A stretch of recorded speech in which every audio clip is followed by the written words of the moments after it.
Wah, itu ijazah apa? Ijazah benar kok. Artinya kalau Bang Hercules tetap bersikukuh kalau untuk memihak Pak Jokowi ya? Ya udah, itu kan udah pasti ijazah benar kok. Orang wali kota, gubernur, presiden kok apain sih orang-orang itu ijazah palsu apa? Ya, kalau ijazah palsu nggak mungkin lah jadi wali kota, jadi gubernur, habis gubernur jadi presiden gitu lah. Jadi nggak usah kita cari-cari masalah untuk bikin sensasi, bikin gaduh-gaduh gitulah. Ya. Intinya ijazah itu mulai dari wali kota Solo. Berarti pakai ijazah kan? Habis wali kota Solo gubernur DKI, kan pakai ijazah kan?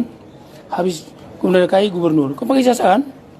Kok sekarang baru ributin palsu, kepalanya yang palsu gitu kan? Besok mau kesini banyak itu seperti apa? Hah? Ini kan mau untuk Ah, negara ini negara hukum. Ada pendampingan.